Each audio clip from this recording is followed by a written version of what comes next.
Diane Keaton has sadly passed away at the age of 79. People broke the news the afternoon of October 11, 2025, stating that the beloved actress's family has requested privacy at this time. The outlet reported that Keaton passed away in California, and the cause of death is not available at this time. Hollywood rarely prepares us for the losses that hit hardest. When Diane Keaton passed away, the world mourned a legend. But beneath the sadness, something else stirred. Questions, confusion, suspicion. Just weeks before her death, she walked away from the home she treasured for 15 years. The Brentwood sanctuary where she poured her heart into every corner. Why would she leave it behind? Was it her choice, or did someone push her toward that decision? Whispers began circulating about her sons, about influence, about money. Some said her failing health made her vulnerable. Others insisted she remained sharp until the end. The truth sits somewhere in the shadows, waiting to be uncovered. Stay with us as we dig into the mystery surrounding Diane Keaton's final chapter and discover why her last decision became Hollywood's most debated secret. The home she left behind. October brought devastating news to millions of fans. Medical staff arrived one Saturday morning at a residence hidden behind ivy-covered walls in Brentwood. Diane Keaton, 79 years old, had taken her last breath. The actress who captured hearts with her unconventional charm and brilliant performances was gone. News broke the Oscar-winning actress died at the age of 79. Her family confirms she died of pneumonia on October 11th and expresses their gratitude for the outpouring of support in a statement to People magazine. Duke, her youngest son, appeared outside the property the next day. 2 crosses hung around his neck, a subtle homage to the woman famous for her hat collection and unique fashion choices.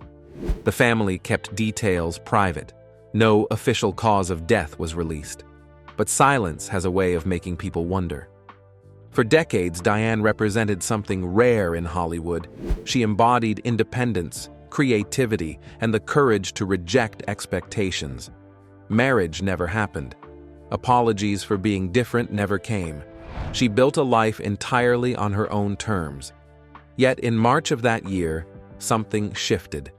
She made a move that caught everyone off guard. The Brentwood house went up for sale. This property meant everything to her. She bought it in 2011, paying close to $5 million. Every room told a story. She selected furniture with intention, chose paint colors that sparked joy, and filled spaces with books and treasured memories. She documented her journey renovating this place in a book, describing it as where all her creative ideas came alive. Neighbors grew accustomed to seeing her morning walks with Reggie, her golden retriever. The Hollywood legend looked happy, smiling with her beloved golden retriever, Reggie, in what would turn out to be her last Instagram post back in April. She was seen walking him almost daily in her Brentwood neighborhood. That familiar smile always greeted them. She cherished those quiet routines, the morning light streaming through windows, the peace found in her garden. So the sale puzzled everyone. Those close to her revealed that health problems had been mounting for months.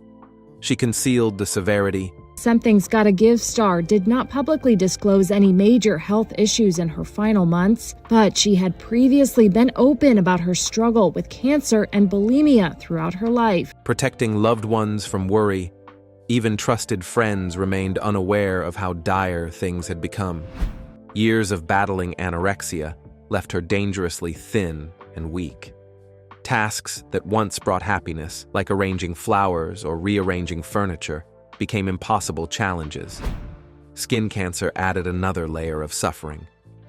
Multiple surgeries drained her energy, leaving her exhausted and fragile. The house that once felt like paradise now overwhelmed her. 5 bedrooms, 7 bathrooms, a garden demanding constant care. It became too much for someone whose strength was disappearing. She made the painful choice to let it go, but doubts crept in immediately. Did she truly decide alone? Speculation spread like wildfire. Some suggested her 2 adopted sons Duke and Dexter, convinced her to sell. Others went darker, claiming that as illness and medication clouded her judgment, she became easier to manipulate. Was there a calculated plan unfolding quietly, with her sons positioning themselves to inherit her fortune? The internet erupted with theories, transforming a tragic story into something sinister and suspicious. Neighbors who had seen her regularly noticed changes in the final months. The morning walks stopped. The cheerful greetings faded. The curtains stayed drawn more often. Something was happening behind those walls, but nobody knew exactly the depth of her struggle. She had always been private, preferring to keep her battles away from public eyes. But this time, the privacy felt different.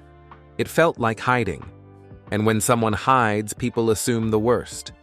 Building an empire through passion. By the time she passed, Diane had accumulated wealth estimated at $100 million. Unlike many celebrities who chased endorsement deals or business ventures, her fortune grew from genuine love, real estate. This wasn't about quick profits or flipping properties. For her, buying and restoring homes represented art, a way to honor history while creating beauty. Her father worked in real estate, passing down his passion for architecture and design. Every property she touched became an extension of her creative spirit. Among her most celebrated projects stood the Alfred Newman House in Los Feliz, a breathtaking property designed by Lloyd Wright in 1928. The structure perched on a hillside with multiple levels, geometric patterns etched into walls, and design inspiration drawn from ancient Mayan architecture. When she purchased it during the early 90s, the place was crumbling. Most buyers would have demolished it and started fresh. Not her. She recognized beauty beneath decay and dedicated years to restoration. Collaborating with architects, she preserved original elements like oxidized copper patterns and vintage wood, while incorporating modern features that made the space functional. The sale in 2020 brought over $9 million, validating her exceptional eye for design. The renovation process wasn't easy. It required patience, vision, and the willingness to take risks. She spent countless hours on site, discussing every detail with contractors and designers. She researched the original design, studied Lloyd Wright's philosophy, and made sure every change honored the architect's vision while making the space livable for modern times. Her Spanish colonial residence in Beverly Hills told another story. Purchased in the late 90s, she transformed an unremarkable entrance into an inviting library, with towering ceilings and shelves overflowing with art books. An outdated fireplace was replaced with something elegant and understated. Large steel-framed windows were installed, allowing natural light to flood every room. Soft colors dominated.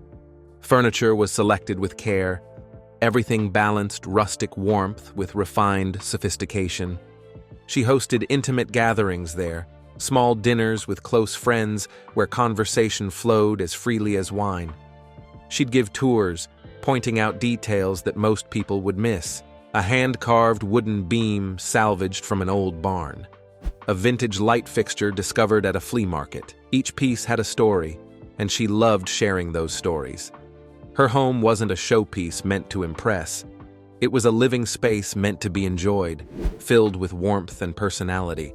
She also owned a stunning adobe property in Tucson, Arizona, which underwent meticulous renovation before selling in 2020 for $2.6 million, almost double the purchase price. She possessed an uncanny ability to recognize potential where others saw nothing. The Tucson property held special meaning. It represented escape, a place far from Hollywood where she could disconnect and recharge. The desert landscape inspired her, the vast open spaces, the dramatic sunsets, the silence broken only by wind and birdsong. Beyond properties, other assets contributed to her wealth. A vintage car collection featured a 1964 Ford Thunderbird and a 1970 Jeep Wagoneer, each valued at hundreds of thousands. These weren't just investments. They represented her love for classic American style, for things built to last, for objects with history and character. Stock and fund investments added stability. Royalties from decades of film work and published books provided ongoing income. She constructed a financial empire quietly, never boasting or seeking attention. Money was never the objective. She once explained that work supported life, and life meant pursuing passion. The sons and growing suspicions. Marriage never appealed to Diane, but motherhood transformed her completely. In her 50s, she adopted 2 sons who became her world. Dexter joined the family in 1996 as an infant. Duke followed in 2001. She raised them with fierce love and protection, once sharing in an interview that motherhood brought anxiety she'd never experienced before. Constant worry about their safety consumed her. She wanted to provide normalcy, shielding them from the spotlight that followed her everywhere. She never revealed much about their lives, respecting their privacy fiercely. But those who knew her said motherhood changed her in profound ways. It softened her edges while strengthening her resolve. It gave her purpose beyond career and creativity. She often said that her children were her greatest accomplishment, more important than any Oscar or movie role. They grounded her, gave her reason to wake up every morning, made her think about legacy in entirely new ways. Now gone, the inevitable question emerged. Who inherits the fortune? No public will was ever revealed, but legal analysts believe she established a family trust, a standard approach among wealthy celebrities to minimize taxes and prevent legal battles. If true, Dexter and Duke would receive everything: cash reserves, royalty streams, remaining properties, all divided between them. For most observers, this seemed logical. A mother leaving wealth to her children.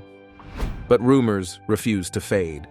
Online communities exploded with speculation. Some theorized that Duke and Dexter had been waiting for their mother's decline, ready to seize control. The timing of the house sale, occurring just weeks before her death, was cited as evidence of something troubling. Articles appeared questioning whether she'd been manipulated, whether her sons pressured her into decisions she wouldn't have made while healthy. The narrative painted a picture of greed overtaking family loyalty, but defenders pushed back forcefully. They argued that Diane was among Hollywood's sharpest, most independent women. Her entire life demonstrated bold choices and rejection of conformity. Why assume vulnerability at the end? Why believe she suddenly lost the ability to make her own decisions? Friends who visited during her final months reported she remained mentally sharp. Still joking, still present, still herself. Carol Bayer Sager, a longtime friend and collaborator, visited just 2 weeks before the end. She brought cookies. Diane ate them with genuine pleasure, savoring each bite. Carol noted she looked thinner, but her eyes retained their brightness and vitality. No confusion, no fear. Just someone making peace with mortality, cherishing time with loved ones. Another friend mentioned that during their last conversation, Diane talked about the house sale with no regret. She said it felt like the right time, that she was ready to simplify, to let go of things that no longer served her. Estate planning experts note that selling a primary residence before death is actually common and practical. It simplifies the estate, provides liquidity for medical expenses and final arrangements, and can reduce tax burdens on heirs. For someone facing terminal illness, it makes sense to handle these matters while still capable, rather than leaving everything for grieving family members to sort out later. From this perspective, Diane's decision looks less suspicious and more like intelligent planning. A life lived without apology. Diane's existence was never quiet. It was a declaration of independence wrapped in grace and grit. Born in Los Angeles in 1946, she grew up surrounded by the shimmering illusions of Hollywood, but never wanted to be just another face chasing fame. Even as a child, there was something magnetic about her presence. By the age of 5, she had already discovered her calling. Performing didn't feel like pretending, it felt like breathing. Whether she stood in a school play or sang in a local theater, Diane had a rare gift. She could make people feel something real. That connection between audience and performer became her compass.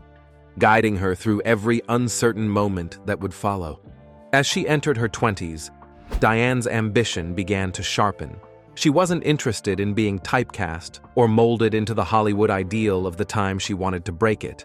Her early years were marked by struggle and defiance. She joined the actor's studio, studying under the legendary Lee Strasberg, and learned to mine her emotions for truth. That training would later define her craft. When she landed the role of Kay Adams in The Godfather, it wasn't just another part, it was her arrival.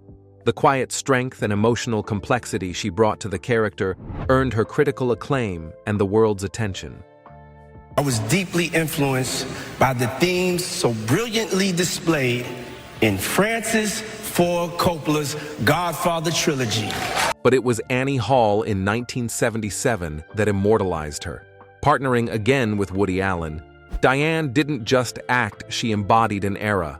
Her humor, vulnerability, and natural spontaneity made Annie Hall more than a character. She became a cultural mirror. The role won her an Oscar, but it also made her a symbol of individuality. Her mismatched wardrobe, oversized blazers, wide trousers, quirky hats, wasn't costume. It was confidence. It told every woman watching, you don't have to fit in to stand out. She didn't follow trends. She created them. Her style was a rejection of Hollywood glamour, a statement that beauty came in many forms, that women didn't need to fit into narrow boxes to be desirable or successful. Young women everywhere began copying her look, not because magazines told them to, but because Diane made them feel permission to be themselves. The character became a cultural phenomenon. Women identified with her awkwardness, her intelligence, her refusal to be simply a romantic accessory. Throughout the 80s and 90s, she delivered memorable performances in Reds, Father of the Bride, and The First Wives Club. She demonstrated range across drama, comedy, and romance, excelling in whatever directors requested. In 2003, Something's Gotta Give brought another Golden Globe, proving age never diminished her appeal or skill. She also directed films, published photography collections, and championed historic architecture preservation in Los Angeles. Her creativity knew no limits. Personal relationships proved equally captivating. Serious romances developed with three Hollywood icons: Woody Allen, Warren Beatty, and Al Pacino. Each connection was profound and meaningful, yet marriage never materialized. She described marriage as suffocating, something that would crush her spirit. Freedom won every time, and regret never followed. With Warren Beatty, she experienced passion and partnership while making Reds together.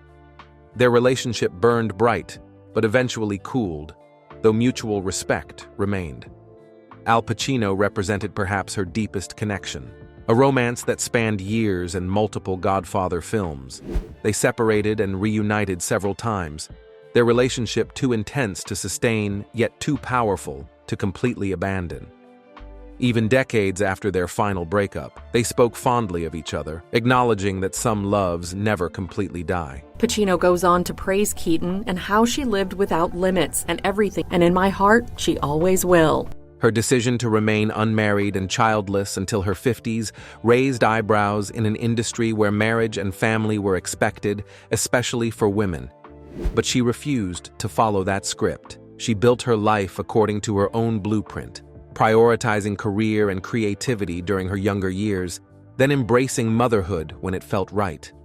She proved that there's no single timeline for happiness, no correct order for life's milestones. Her final social media post featured her smiling beside Reggie, her faithful dog companion for years. Simple, joyful, perfectly her.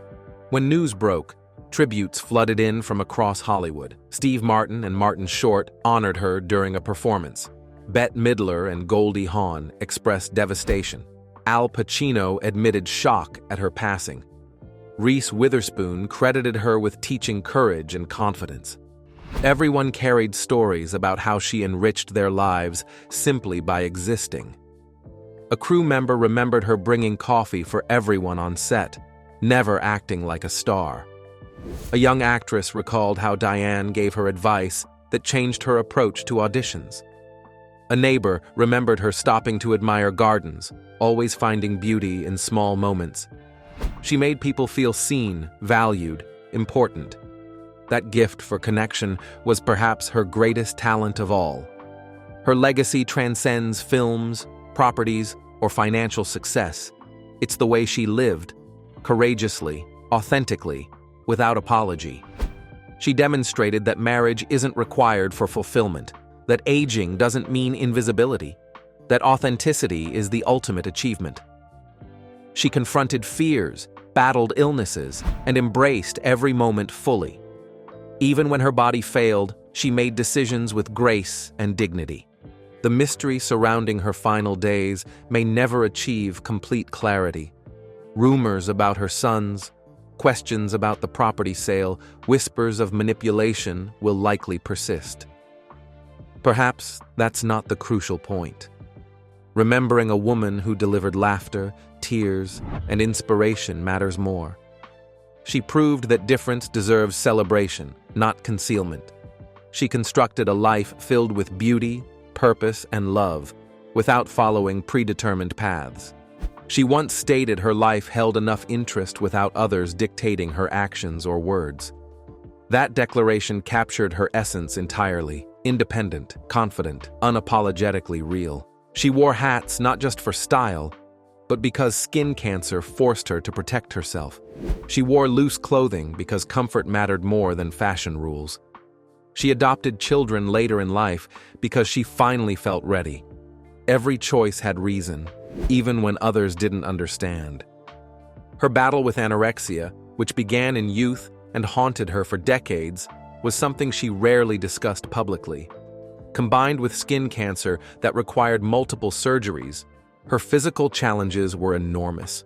She had previously been open about her struggle with cancer and bulimia throughout her life. Yet she kept working, kept creating, kept living with joy and purpose. That resilience defined her more than any movie role ever could. As we bid farewell to this extraordinary woman, let's shift focus from controversy to the illumination she brought into existence. Remember her smile, her style, her bravery, and her heart. That's the legacy with staying power.